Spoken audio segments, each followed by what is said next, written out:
दोस्तों एक बार फिर से मैं वेलकम करता हूं अपने यूट्यूब चैनल वीर एजुकेशन पर। जी हाँ, आज मध्य प्रदेश के वन क्षेत्र के बारे में डिस्कस करते हैं। किस तरीके से कौन कौन से वन आरक्षित संरक्षित, किस तरह से अल्प क्षेत्र कहाँ पर है, मध्यम क्षेत्र कहाँ पर है, कहाँ पर किस तरीके से, सभी के बारे में थोड़ी डिटेल से चर्चा करते हैं। जी हाँ दोस्तों, ऐसे वन क्षेत्र जहाँ पर औसत वर्षा 50 सेंटीमीटर से 100 सेंटीमीटर होती है। इसकी विशेषता है कि उत्तम किस्म की इमारती लकड़ी जैसे सागौन, शीशम, नीम, पीपल आदि के वृक्ष पाए जाते हैं। ऐसे वन सागर, जबलपुर, छिंदवाड़ा, दमोह, छतरपुर, पन्ना, सिवनी, होशंगाबाद मुख्य रूप से पाए जाते हैं।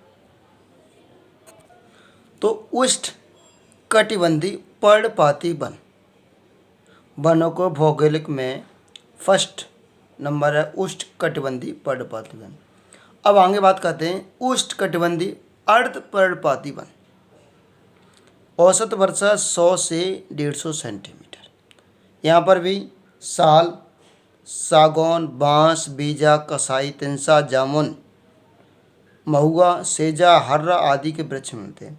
ये वन कहाँ पर? बालाघाट, मंडला, सीधी, शहडोल आदि में पाए जाते हैं।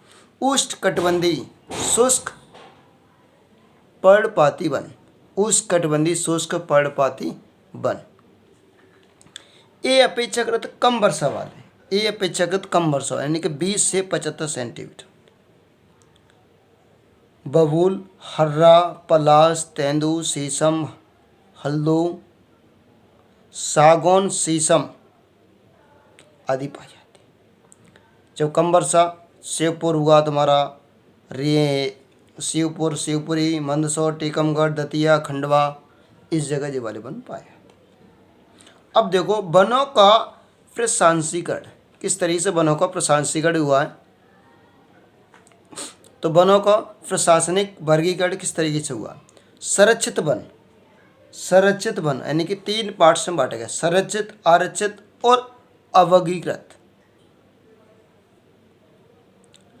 यह कुल वनों का लगभग 33% वन है।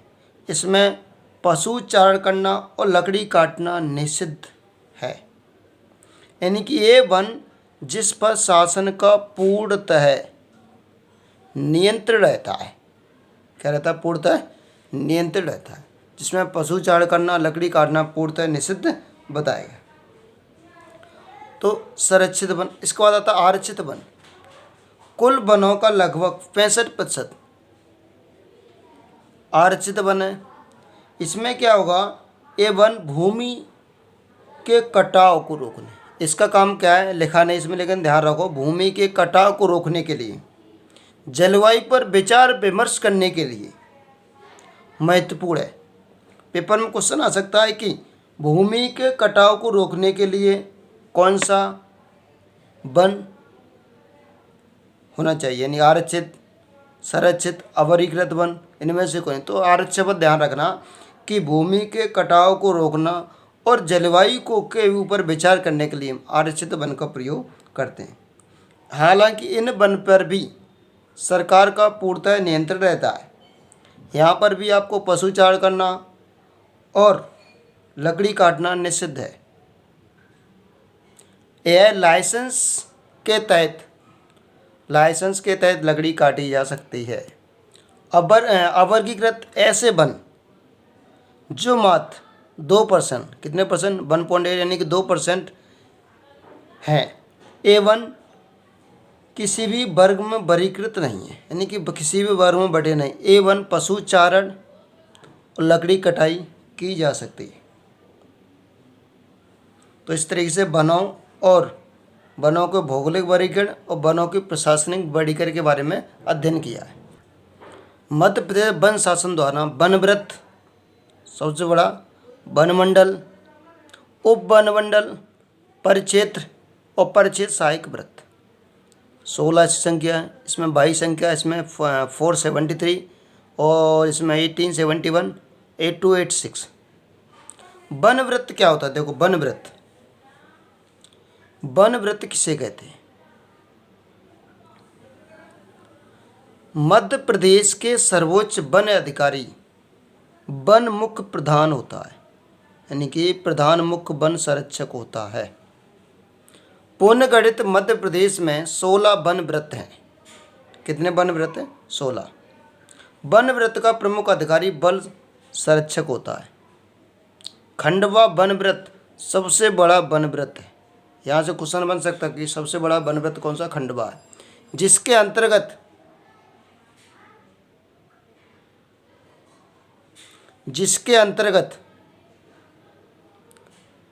9290.74 वर्ग किलोमीटर वन क्षेत्र आता है। सर्वाधिक 3 बड़े वन व्रत खंडवा, जबलपुर और रीवा, तीनों सबसे बड़े वन व्रत हैं। खंडवा, जबलपुर, रीवा। 3 सबसे छोटे व्रत होशंगाबाद, इंदौर और बैतूल। होशंगाबाद, इंदौर और बैतूल। सर्वाधिक आरक्षित वन वाला वन व्रत खंडवा। सर्वाधिक संरक्षित वन व्रत वाला छतरपुर। सर्वाधिक संरक्षित वन व्रत वाला कौन सा? छतरपुर। और आरक्षित वाला कौन सा है? खंडवा। यहाँ से आप ध्यान रखना।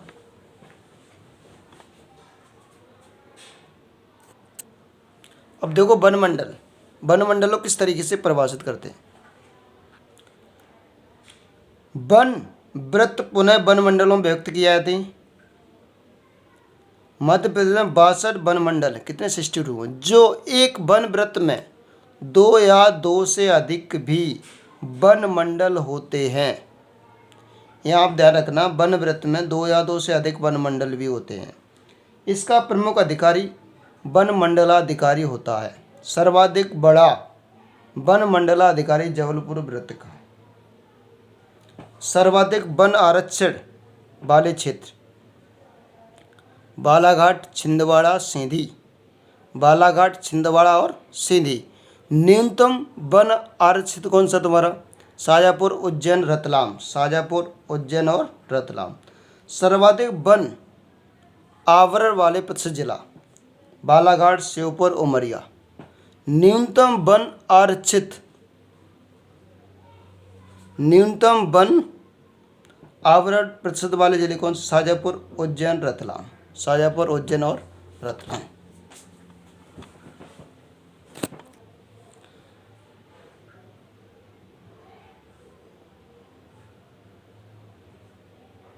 मध्य प्रदेश वनों का वर्गीकरण 5 आधारों पर, कौन कौन से? प्रादेशिक आधार, भौगोलिक आधार, प्रजाति आधार, शासकीय आधार, वन मंडल विभाग के आधार, यानी कि इस तरीके से 5 भागों में बांटा गया है। मध्य प्रदेश सर्वाधिक वृक्ष किसके? सागौन के पाए जाते हैं। दूसरे स्थान पर पलसाल है वन के। मध्य प्रदेश में शिवपुरी में प्रदेशीय वन स्कूल स्थापित है। मध्य प्रदेश में वन पहरेदार की ट्रेनिंग बैतूल और रीवा में होती है। वनों का 100% राष्ट्रीयकरण करने वाला देश का प्रथम राज्य कौन है? मध्य प्रदेश। मध्य प्रदेश मामा की नगरी वाला राज्य। प्रदेश में वनों का राष्ट्रीयकरण 1970 में हुआ था। प्रदेश में वनों का राष्ट्रीयकरण के तहत तेंदुपत्ता का राष्ट्रीयकरण किया गया था। प्रदेश में खंडवा, बैतूल, होशंगाबाद, बालाघाट जिलों में 50% से भी अधिक वन भूमि आच्छादित है। वन भूमि क्या है? आच्छादित है।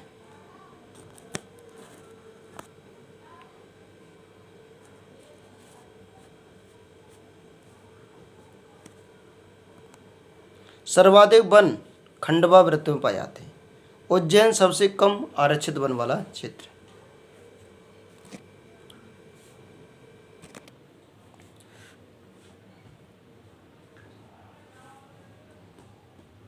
संरक्षित वन आधार इंदौर वन वृत्त में तो सबसे कम खंडवा वन वृत्त।